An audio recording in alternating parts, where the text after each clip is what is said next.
नमस्कार दोस्तों, एक बार फिर से आप सभी का स्वागत है आपके अपने YouTube channel maths by Gajendra Singh पर।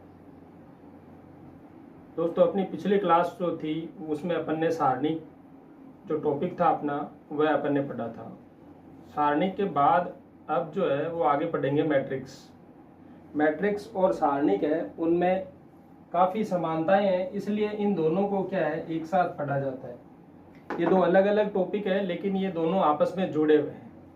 मैट्रिक्स पढ़ने के लिए पहले सारणिक पढ़ना जरूरी है, क्योंकि सारणिक के मान जो निकालने की है वो सारणिक का मान निकालना सारणिक में अपन सीख लेते हैं, और इसी से अब जो मैट्रिक्स है उस मैट्रिक्स को अपन सारणिक में कन्वर्ट करना या फिर उस सारणी का फिर से मान निकालना और भी जो समीकरण है उनको सॉल्व करना, तो कुछ ऐसे ही सवाल इनमें बनते हैं। तो मैट्रिक्स पढ़ने के लिए सारणिक पहले पढ़ना जरूरी था, इसलिए अपन ने सारणिक को पढ़ लिया है। अब अपन जो है मैट्रिक्स में पढ़ेंगे। देखो मैट्रिक्स होती क्या है, मैट्रिक्स और सारणिक में फर्क क्या है।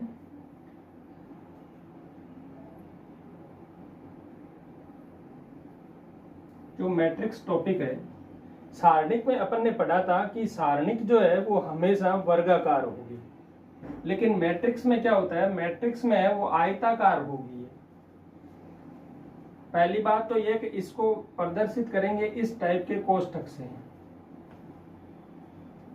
सारणी को अपन दो खड़ी लाइनों से प्रदर्शित करते थे। पहला, इनमें दोनों में फर्क दिखेगा वो ये दिखेगा। दूसरी बात, सारणिक हमेशा वर्गाकार होती थी, मतलब n क्रॉस n की मिलेगी, मतलब उसमें पंक्ति और स्तंभ क्या होंगे, समान होंगे। लेकिन मैट्रिक्स होगी वो m क्रॉस n की मिलेगी। हो सकता है कोई स्पेशल मैट्रिक्स ऐसी भी हो सकती है जो n क्रॉस n की हो, कोई जरूरी थोड़ी है कि हमें पता है कि देखो ये तो होगी आयताकार,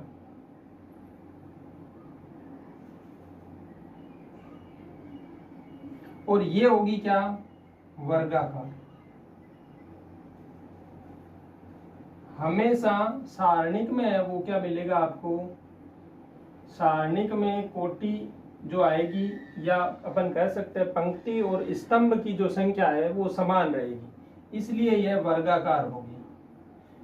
और ये क्या होगी, आयताकार। अब हमें पता है कि आयत है वो कुछ आयत वर्ग भी हो सकते हैं, लेकिन वर्ग है वो आयताकार नहीं बन सकता। वर्ग है वो होता एक आयत ही है, लेकिन आयत का एक स्पेशल केस बन जाता है। ठीक इसी प्रकार से इसमें जब पंक्ति और स्तंभ बराबर हो जाते हैं तो अपन इसमें भी उसको वर्गाकार मैट्रिक्स कह सकते हैं। लेकिन इसमें जरूरी नहीं है कि पंक्ति और स्तंभ की संख्या समान हो, लेकिन सारणिक में हमेशा जरूरी है कि उसमें पंक्ति और स्तंभ की संख्या क्या होगी, समान होगी।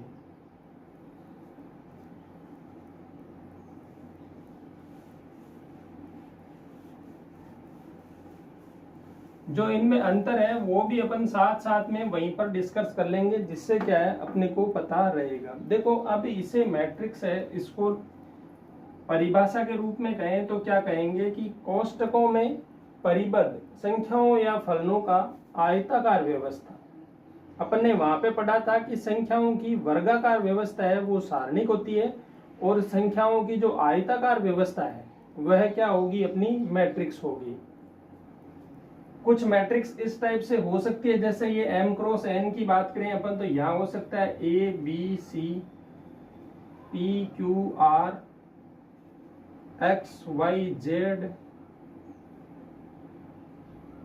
g h i, कुछ ऐसे हो सकते हैं। इसमें देखो ये क्या हो रहा है, इसमें पंक्तियां गिनो कितनी है, 1 2 3 और 4 पंक्ति है। मतलब पहले अपन हमेशा कोटि में पंक्ति लिखते हैं, 4 पंक्ति है। स्तंभ कितने हैं, 1 2 3 स्तंभ है। मतलब ये क्या है, 4 गुना 3 की क्या है, मैट्रिक्स है। तो 4 गुना 3 की है, इसलिए क्या हो गया, ये आयताकार हो गई। अब देखो इस मैट्रिक्स में अवयव देखेंगे, अवयव की संख्या कितनी है, पंक्तियों की संख्या कितनी है, इसकी कोटि क्या है। हमने देखा कि जो सारणिक थी उस सारणिक में कोटि में अपन सीधा यही कहते थे कि यह 3 कोटि की है, 4 कोटि की है, 5 कोटि की है या 2 कोटि की है। क्योंकि वह क्या थी, वर्गाकार व्यवस्था थी, तो उसमें पंक्ति और स्तंभ बराबर थे। अपन ने कह दिया कि 2 कोटि की है, मतलब 2 ही पंक्तियां और 2 ही स्तंभ है। लेकिन इसमें कोटि को समझाने के लिए अपने को क्या होगा, पंक्ति और स्तंभ की संख्या को दोनों को दर्शाना होगा। और कोटि में हमेशा अपन ऐसे लिखेंगे, पंक्ति गुणा स्तंभ लिखेंगे, पंक्ति गुणा स्तंभ लिखेंगे। ध्यान रखना, हमेशा कोटि को इसी फॉर्म में लिखना है। पंक्ति कितनी है, यहाँ पर देखो 4 पंक्ति है, स्तंभ कितने हैं, 3 है। मतलब ये 4 गुणा 3 कोटि की क्या है, मैट्रिक्स है। मैट्रिक्स में पंक्ति और स्तंभ को गुणा करते हुए लिखेंगे तो अपने को क्या मिलेगी, वहां मैट्रिक्स की कोटि आएगी। वहां पर अपन ने सीधा ही देखा था कि हम कहते थे कि ये 3 कोटि की मैट्रिक्स है, सारणिक है, या 2 कोटि की सारणिक है, 4 कोटि की सारणिक है, सीधा यही बोलते थे। क्योंकि उसमें पंक्ति और स्तंभ बराबर थे। पंक्ति और स्तंभ बराबर है तो क्या होगा, कोटि में एक डिजिट से भी अपन प्रदर्शित कर सकते हैं। लेकिन मैं अगर यहाँ कहूं कि ये 4 कोटि की मैट्रिक्स है तो इसमें स्तंभ की संख्या तो 3 ही है, तो मुझे कैसे पता चलेगा कि इसमें स्तंभ की संख्या 3 है। तो ध्यान रखेंगे, कोटि को दर्शाने के लिए इसमें दोनों डिजिट को लिखना होगा, पंक्ति और स्तंभ दोनों को लिखना होगा।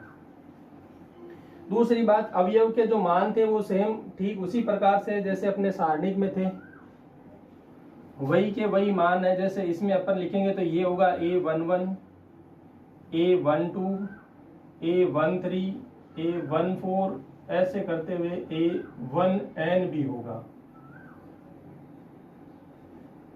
ठीक इसी प्रकार से ये होगा 21, 22, 23, 24, ऐसे करते हुए A2n होगा। इस तरह से आगे चलोगे तो ये यहाँ पर आएगा AM1, AM2, AM3, AM4, ऐसे करते हुए चलेंगे तो AMN होगा। अब देखो, पहला डिजिट है वो किसको प्रदर्शित करता है, पंक्ति को। देखो ये पहली पंक्ति का अवयव है, ये दूसरी पंक्ति का अवयव है, ये एमवी पंक्ति का अवयव है। तो पंक्ति को अपन ने एम से डिनोट कर दिया। स्तंभ की बात करेंगे तो जो अवयव के साथ दूसरा डिजिट लिखा होता है वो स्तंभ का अवयव होता है। तो ये देखो, ये दूसरा अवयव क्या है, 1, ये मतलब पहले स्तंभ का अवयव है। ये 2 लिखा है मतलब ये दूसरे स्तंभ का अवयव है। ये 3 लिखा है मतलब तीसरे स्तंभ का अवयव है। इसी प्रकार से ये nवें स्तंभ का क्या है, अवयव है। तो अवयव को अपन ने दोनों तरीके से लिखेंगे, पहले पंक्ति की संख्या और दूसरी है वो स्तंभ की संख्या लिखेंगे। जैसे अगर कहूं मैं कि A4, 5 ये कौन सी पंक्ति और कौन से स्तंभ का अवयव है, तो यहाँ से देखेंगे, देखो 4 पहले लिखा है मतलब 4, तो ये तो हो गई पंक्ति, मतलब चौथी पंक्ति का अवयव है। स्तंभ की संख्या में देखेंगे तो स्तंभ है वो 5वां है, तो स्तंभ में अपन देखेंगे कि ये 5वां स्तंभ का अवयव है। इस अवयव के लिए अपने को जाना होगा तो अपन कहाँ चलेंगे, चौथी पंक्ति में जाएंगे। जैसे यहाँ पर होगी A41, यहाँ से अपन जाएंगे और 5वीं जगह जाएंगे, ये A45 यहाँ होगा। तो ठीक इसी प्रकार से अपने को देखना है, अवयव के नीचे जो संख्या लिखी हुई है, पहला तो देगा अपने को पंक्ति का मान और दूसरा देगा अपने को स्तंभ का मान। और पंक्ति और स्तंभ की मदद से अपन क्या है, उस स्थान तक पहुंच पाएंगे।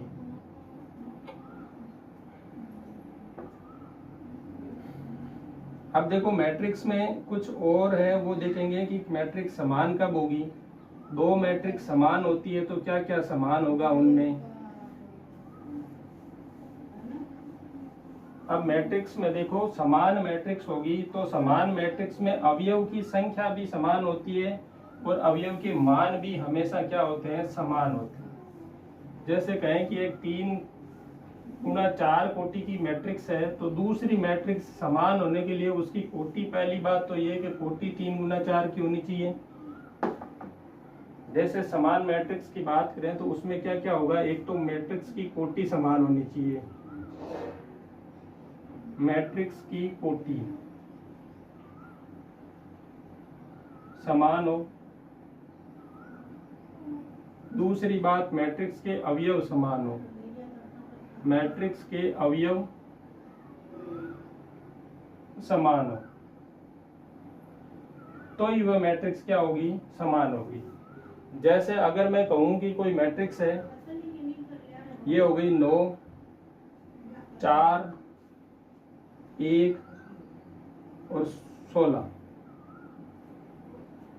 दूसरी इसके समान मैट्रिक्स में लिखता हूँ 3 का स्क्वायर, 2 का स्क्वायर, 1 का स्क्वायर और 4 का स्क्वायर। ये और ये मैट्रिक्स क्या है, समान है। ए और बी, अगर ये इसको आप ए नाम दोगे, इसको बी दोगे। पहली बात तो ये कितने की है, 2 गुणा 2 क्रम की है।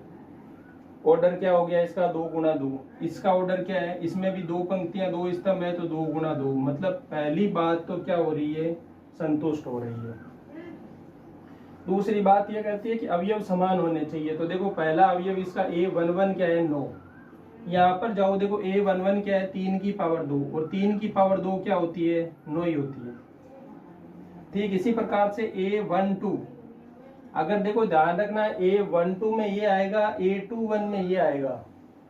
हमेशा क्रम का फर्क रहेगा। a12 not equal to a21 होता है। ये है पहली पंक्ति का दूसरा अवयव और ये है दूसरी पंक्ति का पहला अवयव। ये a12 तो ये है 4, a12 तो 4 है यहाँ पर, और a21 है वो 1 है। इसलिए ये दोनों पद जरूरी नहीं है कि समान हो। देखो अगर ये मान समान होते हैं तो समान हो सकता है, अगर स्पेशल केस बनता है या सवाल में आपको दे रखा है कि ये समान है तो आप समान मानोगे, वरना ये समान नहीं होते हैं। इसका मतलब ये है कि a12 का मतलब हो गया पहली पंक्ति का दूसरा अवयव, ये हो गया पहली पंक्ति का दूसरी पंक्ति का पहला अवयव। तो हमेशा जो स्थान है उसी स्थान से तुलना करेंगे। अब यहाँ पर देखेंगे, देखो a12 4 है, इसमें देखो a12 पहली पंक्ति का दूसरा अवयव, 2 की पावर 2 क्या हो रहा है, 4 हो रहा है। मतलब ये भी सेम हो गया। अब आगे देखेंगे एक की तरफ, तो ये है a21, ये a21 है, ये यहाँ पर क्या है a21 जो 1 का स्क्वायर है, तो दोनों बराबर आ रहे हैं, मतलब ये भी बराबर है। ये a22 है जो 16 है, इस तरफ देखेंगे तो a22 4 की पावर 2 मतलब 16। तो समान अवयव है और समान ही इनके मान है। अवयव की संख्या भी समान है, कोटि समान हो गई, और जो मान है वो भी क्या हो गए, समान। अब देखो समान मैट्रिक्स के लिए जरूरी नहीं है कि वो वर्गाकार मैट्रिक्स हो, कि आपने तो वर्ग 2/2 की मानी है मतलब ये वर्गाकार मैट्रिक्स होगी तो ही समान होगी, जरूरी नहीं है। ये मैट्रिक्स है जो 2/2 की जगह 3/2 की भी हो सकती है, लेकिन जब होगी तो ये सामने वाली भी 3/2 की होगी। दूसरी बात, इसके जो अवयव होंगे 3/2 होगी, मतलब पंक्तियां 3 होगी, स्तंभ 2 होंगे, तो इसके अवयव जो सेम होंगे वो अवयव भी हमेशा सेम रहेंगे। कोटि सेम होनी चाहिए, जरूरी नहीं है वर्गाकार हो। अवयव सेम होने चाहिए, जरूरी नहीं है एक ही फॉर्मेट में हो। देखो इसमें फॉर्मेट भी चेंज है, यहाँ 9 लिखा है या 3 की पावर 2 लिखा है, लेकिन उनके मान जो है वो समान मिलने चाहिए, तो वह मैट्रिक्स क्या होगी, आपस में समान होगी। अब समान होती है मैट्रिक्स, तो यहाँ से ये भी पूछा जाता है कि ये दोनों मैट्रिक्स समान होगी, तो यहाँ पर अगर दे दे कि एक के का मान दे दिया, कि के का मान क्या होगा। अगर इस फॉर्मेट में दिया है कि ये दो मैट्रिक्स समान मैट्रिक्स है तो के का मान बताओ, तो हमने पता है कि जब समान होगी तो इसके स्थान पर जो है इस मैट्रिक्स में जो अवयव होगा वही इसका मान होगा। तो यहाँ से अपन देख लेंगे कि ये बराबर क्या है, 16 है, या कुछ और पूछ सकता है कि स्क्वायर का लिख सकता है, या 2k 3k जैसे भी मान बनता है वो लिख सकता है। तो हमें समान स्थान के अवयव का क्या करना है, उसको बराबर लिखते हुए यहाँ से मान निकालना है। अब देखो पंक्ति मैट्रिक्स, स्तंभ मैट्रिक्स, कुछ जो ऐसी मैट्रिक्स है उनके स्पेशल केस बनते हैं कि पंक्ति मैट्रिक्स क्या होती है, स्तंभ मैट्रिक्स क्या होती है, इकाई मैट्रिक्स क्या होगी,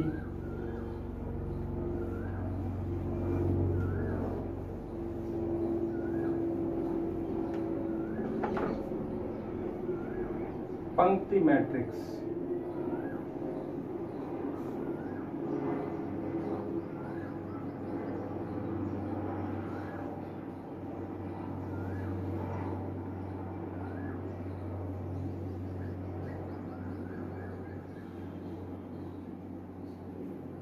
रो मैट्रिक्स। पंक्ति मैट्रिक्स को रो मैट्रिक्स कह सकते हो आप। पंक्ति मैट्रिक्स में आप देखोगे कि होता क्या है, इसमें एक ही पंक्ति होती है जिसमें अवयव स्तंभों की संख्या ज्यादा हो। स्तंभों की संख्या ज्यादा हो सकती है। देखो पंक्ति मैट्रिक्स में एक पंक्ति होगी, यहाँ पर ये हो सकता है 0 5 7 2 6, यह भी एक पंक्ति मैट्रिक्स है। इसके साथ अगर मैं दूसरी मैट्रिक्स की बात करूं तो ये 0 2 3, ये भी पंक्ति मैट्रिक्स है। ये पंक्ति मैट्रिक्स है क्योंकि इसमें इसकी कोटि लिखो कितनी है, एक पंक्ति और 5 स्तंभ है। देखो 1 2 3 4 और 5, एक पंक्ति है 5 स्तंभ है। इसी प्रकार से यहाँ देखेंगे तो ये पंक्ति तो एक है लेकिन स्तंभ 3 है, तो ये भी पंक्ति मैट्रिक्स है और ये भी पंक्ति मैट्रिक्स है। तो पंक्ति मैट्रिक्स में हमें ध्यान रखना है कि जहां पर अपन कोटि लिखते हैं, कोटि में पंक्ति की जगह हमेशा एक मिलेगा। स्तंभ में भले ही कोई मान आए, स्तंभ में भले ही कोई मान आए, पंक्ति में हमेशा क्या आना चाहिए, एक मान आना चाहिए। तो वह क्या होगी, पंक्ति मैट्रिक्स होगी।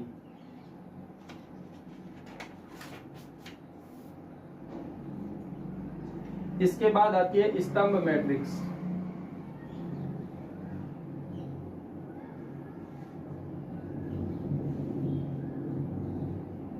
स्तंभ मैट्रिक्स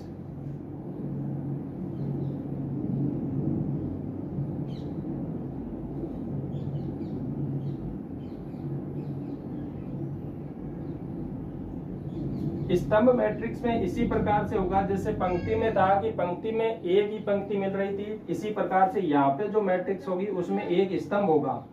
स्तंभ होगा मतलब ऐसे खड़ी मैट्रिक्स होगी, और खड़ी मैट्रिक्स में अपन देखेंगे 2 4 6 8 और 7 है अगर, तो यहाँ पर आप देखो इसमें स्तंभों की संख्या कितनी है।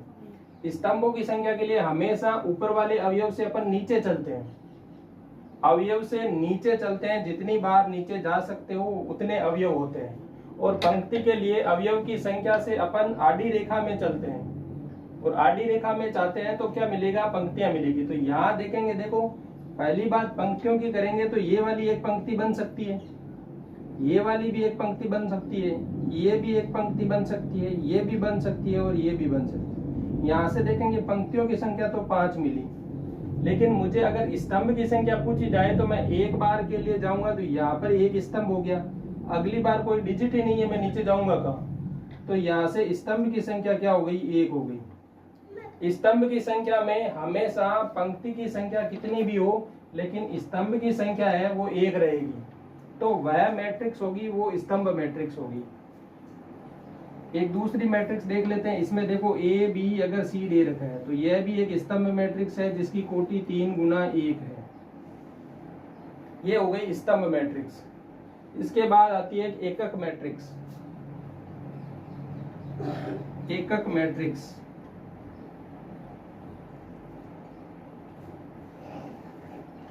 सिंगुलर,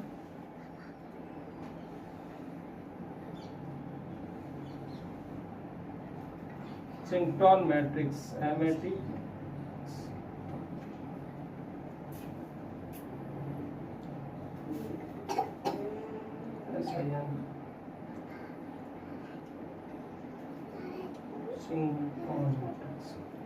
तो एक एक मैट्रिक्स होती है। उस एकक मैट्रिक्स में क्या मिलेगा, हमेशा एक ही अवयव मिलेगा। एक ही अवयव मिलेगा मतलब ये हो गया कि यहाँ पर सिर्फ ए ही मिले, तो ये हमेशा इसकी कोटि 1 गुना 1 होगी। एकक मैट्रिक्स की कोटि पूछी जा सकती है कि एकक मैट्रिक्स की कोटि क्या होगी, तो हमेशा ध्यान रखना है इसकी कोटि 1 गुना 1 होगी, क्योंकि यह मैट्रिक्स जो है इसमें एक ही अवयव होगा, एक ही अवयव होगा। इस टाइप से हो सकती है, ये हो सकती है, 3 हो सकता है, 5 हो सकता है, तो ये हमेशा एक ही अवयव से बनी हुई होगी। इसलिए इसमें पंक्ति और स्तंभ दोनों की संख्या क्या होगी, एकक मैट्रिक्स में पंक्ति और स्तंभ दोनों की संख्या बराबर मान सकते हो या कुछ भी मानो, अवयव एक ही होगा। इसकी कोटि के लिए ध्यान रखना भाई, इसकी कोटि वाला सवाल बन सकता है कि एकक मैट्रिक्स में कोटि होगी, वह कह सकता है 1 होगी, 1 गुना 1 होगी, या कोई और भी कह सकता है 1 गुना 1 होगी या 1 गुना a होगी। इस टाइप से सवाल बन सकता है। मैट्रिक्स की कोटि दर्शाने के लिए हमेशा यही फॉर्म काम में लेनी है अपने को। मैट्रिक्स की कोटि के लिए तो यही फॉर्म लेनी है, और अगर सारणी की बात आती है तो अपन उसको एक यहाँ पर कह सकते हैं कि वो एक ही कोटि की होगी। तो इस टाइप से बन सकती है मैट्रिक्स की कोटि।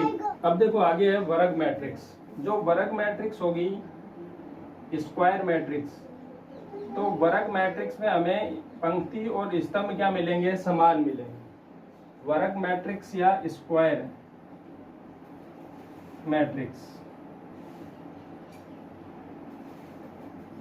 स्क्वायर मैट्रिक्स और वर्ग मैट्रिक्स है, इनमें पंक्ति और स्तंभ की संख्या क्या होगी, समान होगी। तो स्क्वायर मैट्रिक्स है उसमें ये जो मान होंगे 1 गुना 1 हो सकता है, 2 गुना 2 भी हो सकता है, 3 गुना 3 भी हो सकता है।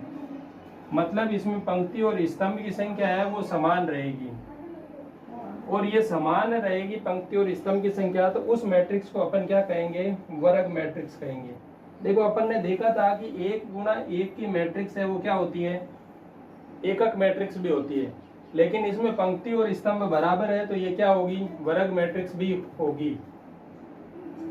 1 गुना 1 की वर्ग मैट्रिक्स भी होगी, लेकिन इसको स्पेशल नाम दे रखा है एकक मैट्रिक्स। तो अगर ऑप्शन में मिलता है कि यह है, अगर वर्ग मैट्रिक्स ही आता है तब तो ये वर्ग मैट्रिक्स में सही होगा। अगर इसके साथ वर्ग मैट्रिक्स के साथ एकक मैट्रिक्स भी लिखा हुआ होगा तो वह एकक मैट्रिक्स वाला ऑप्शन ज्यादा सही होगा, क्योंकि एकक मैट्रिक्स के लिए इसको स्पेशली नाम दिया है एकक मैट्रिक्स, मतलब वर्ग मैट्रिक्स का एक स्पेशल केस होगा ये।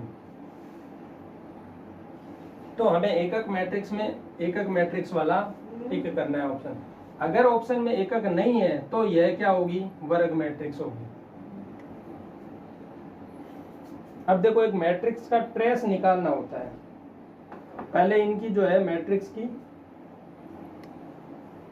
ट्रेस निकालने का, मैट्रिक्स का ट्रेस क्या होता है,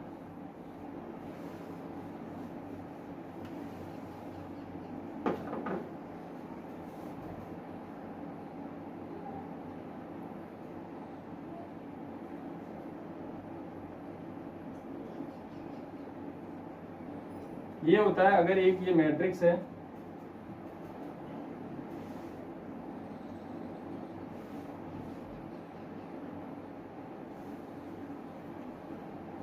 पहली बात तो ये कि इसकी जो है मैट्रिक्स वर्गाकार होनी चाहिए। मैट्रिक्स का ट्रेस निकालोगे तो पहली बात तो ये वर्गाकार होनी चाहिए। दूसरी बात, ट्रेस का मतलब होता है इसका मुख्य विकर्ण जो है उस मुख्य विकर्ण के अवयवों का योग। मुख्य विकर्ण के अवयव का योग है, न कि इस विकर्ण के अवयव का योग। ये नहीं है, इस विकर्ण के योग को अपन कहते हैं मैट्रिक्स का ट्रेस। अगर ये मैट्रिक्स ए है तो मैं इसका ट्रेस कहूं तो TRA of matrix A equal to होगा 4 + 8 + 8, ये हो रहा है 20। मतलब मैट्रिक्स का ट्रेस कितना आ रहा है, 20 आ रहा है। तो मैट्रिक्स का ट्रेस निकालने के लिए उसके मुख्य विकर्ण के अवयवों का योग होता है। अब देखो ट्रेस पर भी कुछ सवाल बन सकते हैं, जैसे ट्रेस ऑफ AB है वो ट्रेस ऑफ BA के बराबर होते हैं। ट्रेस ऑफ AB है वो ट्रेस ऑफ BA के बराबर होता है। ट्रेस ऑफ KA बराबर होता है K ट्रेस ऑफ A। अगर किसी मैट्रिक्स को किसी एक अचर गुणांक से, K कोई कांस्टेंट है, कांस्टेंट से अगर मल्टीप्लाई किया जाता है तो वह कांस्टेंट तो बाहर आ जाएगा और ट्रेस को आप अलग से गुणा कर सकते हो। ठीक इसी प्रकार से अगर ट्रेस ऑफ A का ट्रांसपोज हो तो वह ट्रेस है वो ट्रांसपोज के बराबर होगा, वो मैट्रिक्स के ट्रेस के बराबर होगा। अगर कोई मैट्रिक्स का अपन ट्रांसपोज लेते हैं, ट्रांसपोज का मतलब अपने को पता है कि पंक्तियों को स्तंभ में बदल देना, या कह सकते हो स्तंभ को पंक्तियों में बदल देना, वह होता है ट्रांसपोज। ट्रांसपोज अलग चीज है, ट्रेस अलग चीज है। अगर किसी मैट्रिक्स का ट्रांसपोज लेते हो उसके बाद अगर उसका ट्रेस लेते हो तो वह हमेशा सीधा मैट्रिक्स का ट्रेस है उसके बराबर भी हो सकता है। यानी ये कहें कि ये आता है कि ए कोई मैट्रिक्स है, उसका ट्रांसपोज लो, फिर उसका ट्रेस बताओ। तो आप क्या करोगे, उस मैट्रिक्स का सीधा ही ट्रेस ले लो। वह ट्रेस और ट्रांसपोज का ट्रेस हमेशा क्या होता है, बराबर होता है।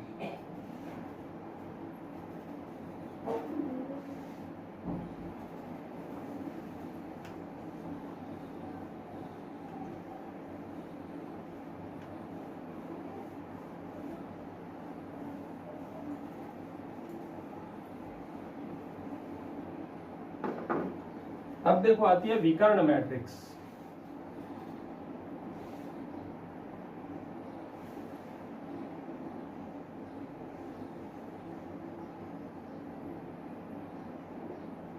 जो विकर्ण मैट्रिक्स है, डायगोनल मैट्रिक्स,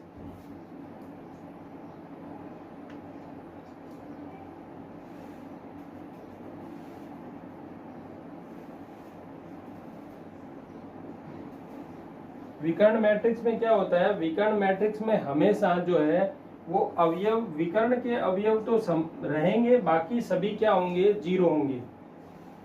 तो विकर्ण मैट्रिक्स होगी जिसमें मुख्य अवयव, मुख्य विकर्ण के जो अवयव है उनके अलावा जो बाकी सभी अवयव होंगे वो होंगे जीरो। तो यह क्या होगी, विकर्ण मैट्रिक्स होगी। अब देखो जो ये मैट्रिक्स है, ये मैट्रिक्स के कुछ स्पेशली केस है, मतलब इनमें कुछ तोड़ा मरोड़ा जा रहा है और इनको अलग अलग नाम दिया जा रहा है। विकर्ण मैट्रिक्स का मतलब ये है कि उसके मुख्य विकर्ण के अवयव जो है वो अवयव तो नॉन जीरो होंगे, लेकिन बाकी सभी अवयव है वो जीरो होंगे। तब तो उसे कहोगे आप विकर्ण मैट्रिक्स। अब देखो विकर्ण मैट्रिक्स में भी अगर आगे जो है वो अदिश मैट्रिक्स है, इन दो तीन मैट्रिक्स को अच्छे से समझना भाई। अदिश मैट्रिक्स जो होगी उसमें भी कुछ ऐसा ही होगा। अदिश मैट्रिक्स है,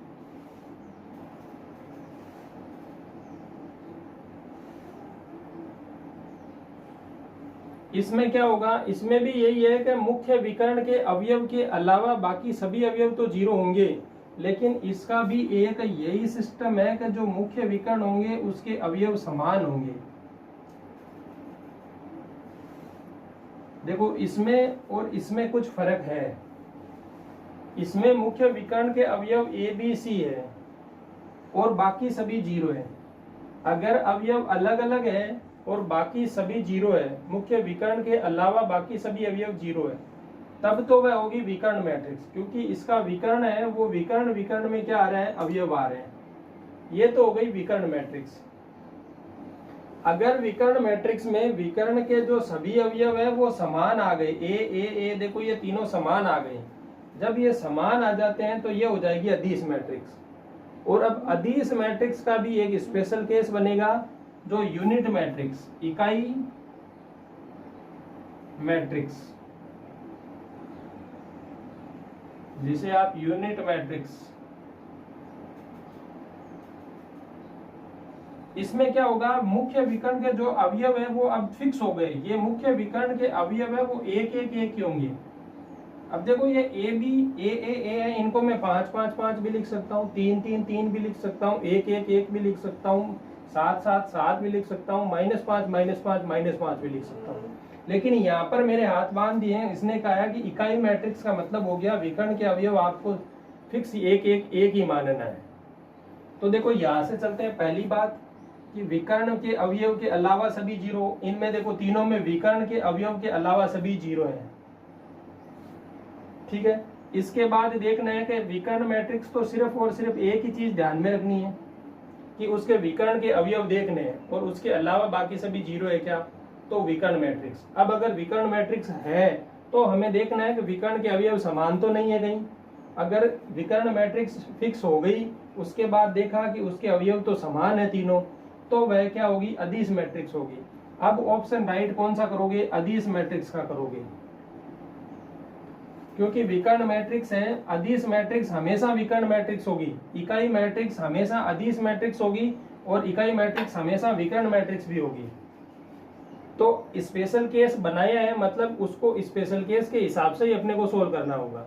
ऑप्शन में अगर उसने अदिश मैट्रिक्स का पूछा है तो अपन अदिश मैट्रिक्स ही लिखेंगे तभी होगा, क्योंकि विकर्ण मैट्रिक्स से सोल्व सही आंसर नहीं होगा। तो पहली बात चेक करेंगे कि उसके विकर्ण के अवयव के अलावा सभी जीरो है क्या। अगर विकर्ण के अवयव के अलावा सभी जीरो है तो विकर्ण मैट्रिक्स फिक्स होने के बाद एक बार एक स्टेप आगे चलेंगे, यह पूछेंगे कि क्या इन विकर्ण के अवयव बराबर है। अगर नहीं है तो विकर्ण मैट्रिक्स ही रहेगी आंसर। अगर अवयव बराबर है तो कहां पर आ जाएंगे अपन, अदिश मैट्रिक्स के पास।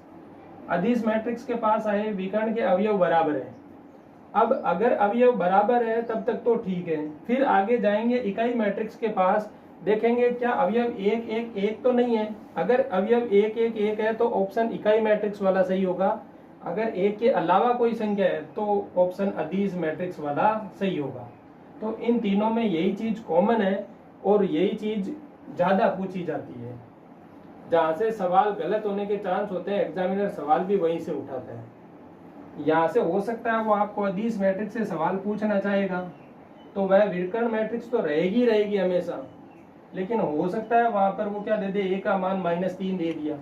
अब ए का मान -3 देता है तो यहाँ पर क्या होगा, ये -3 हो जाएगी, ये भी -3 होगा, यह भी -3 होगा।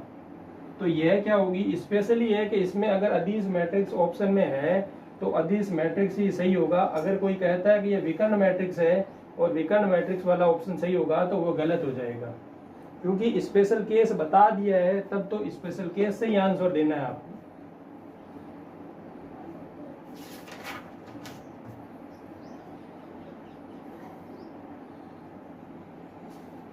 अब देखो आगे आती है शून्य मैट्रिक्स। शून्य मैट्रिक्स का नाम से ही पता चल रहा है। देखो इसमें भी विकर्ण मैट्रिक्स है, मतलब विकर्ण चेक करना है।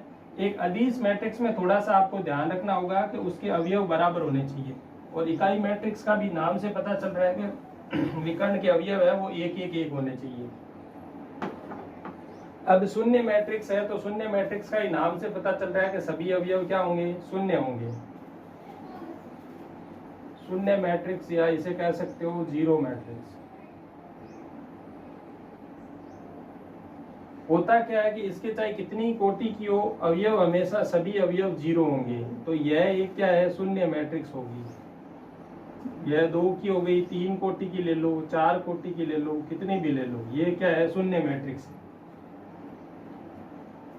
शून्य मैट्रिक्स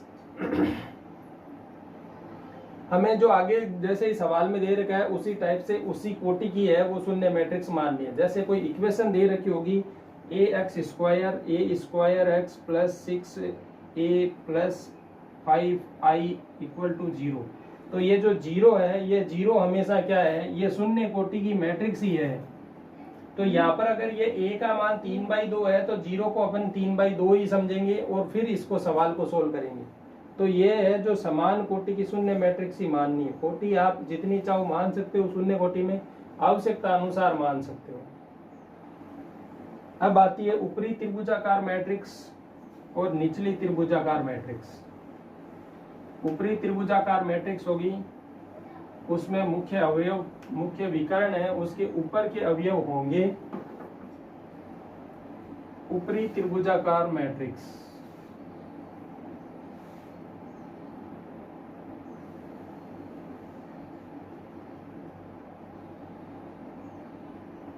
और इसके ठीक विपरीत है निचली त्रिभुजाकार मैट्रिक्स।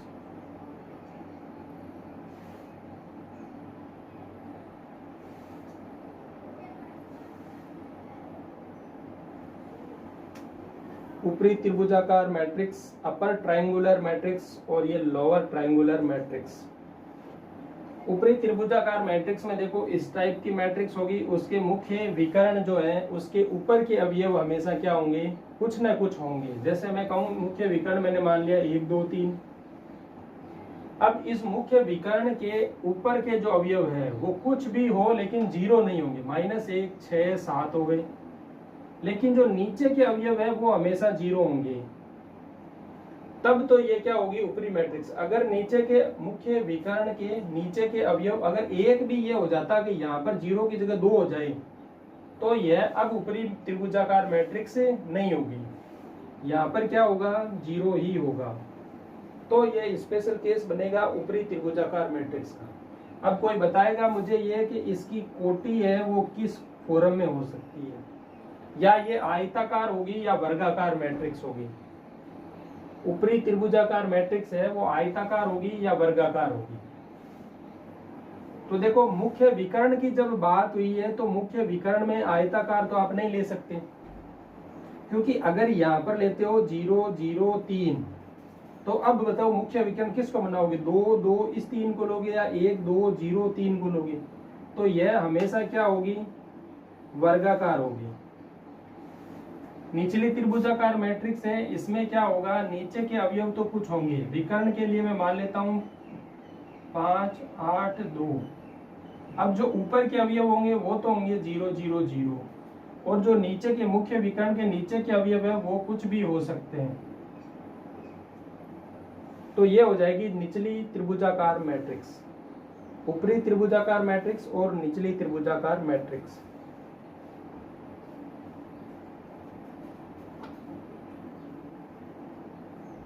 इसकी फॉर्म हो सकती है AIJ। AIJ है वो greater than AIJ equal to 0, और वह होगी कहां पर, जहां पर I का मान बड़ा होगा J से। अब देखो यहां से चेक करेंगे, इसको इस फॉर्म में लिख सकते हो आप।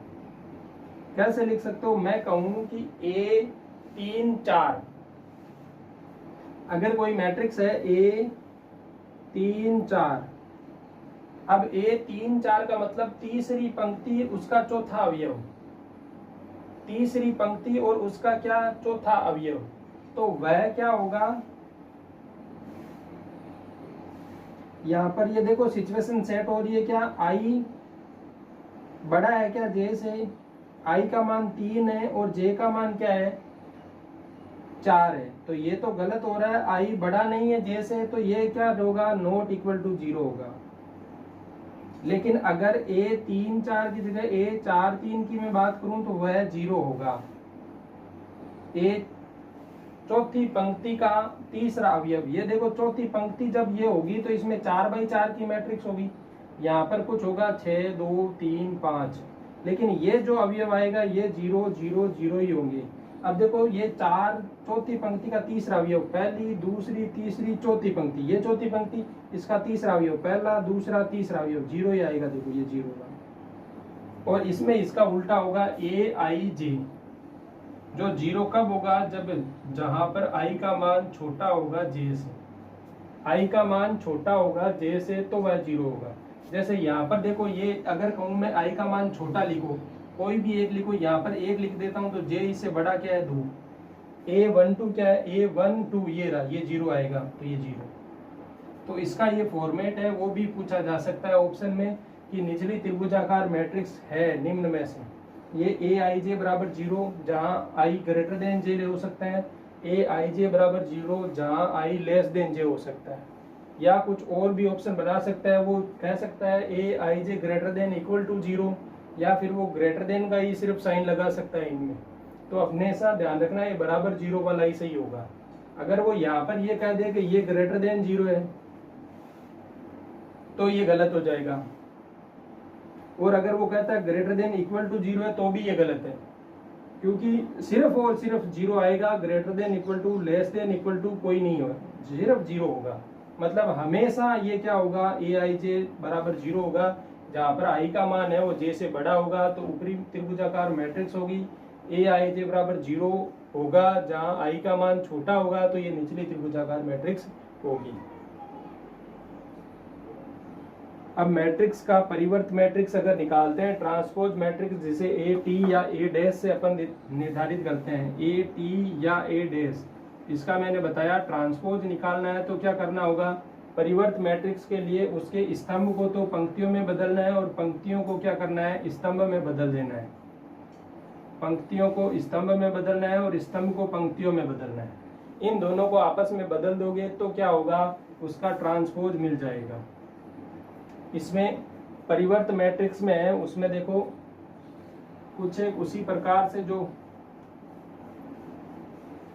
फॉर्मेट बनती है वो भी देख लेते हैं।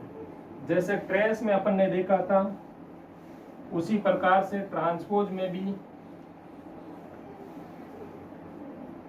अगर A प्लस बी का आपको ट्रांसपोज निकालना है, अगर A प्लस बी का ट्रांसपोज आपको निकालना है तो आप अलग अलग ट्रांसपोज निकाल के जोड़ सकते हो। A का ट्रांसपोज प्लस B का ट्रांसपोज निकाल के जोड़ दो, सेम यही मिलेगा।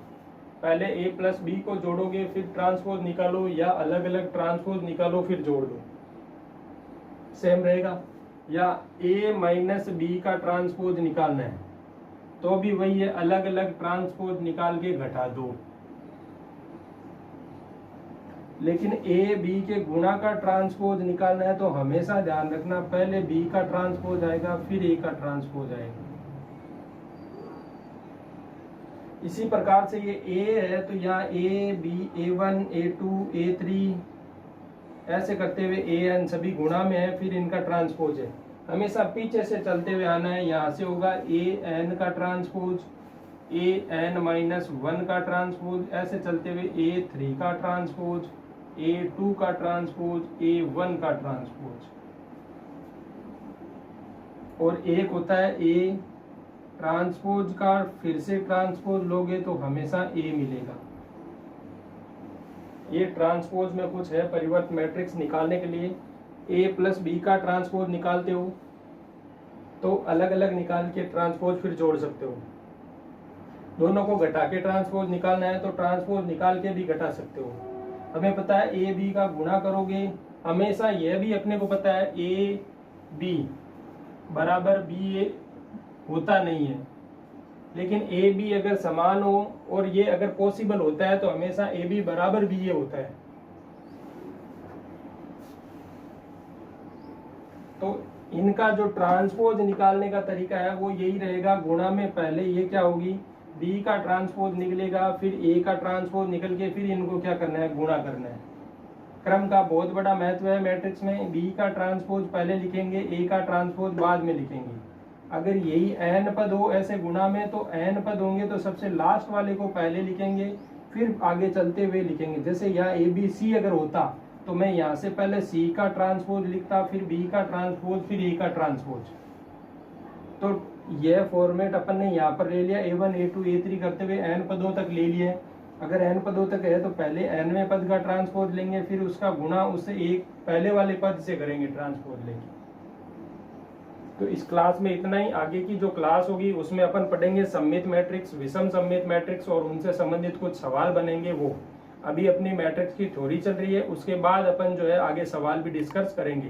प्रीवियस ईयर में आए हुए सवालों को डिस्कस करेंगे, उसके बाद जो और सवाल बनते हैं या नए सवाल बनने की संभावना है उनको भी डिस्कस करेंगे। कुछ सीटें हैं उनको सॉल्व करने की कोशिश करेंगे। धन्यवाद।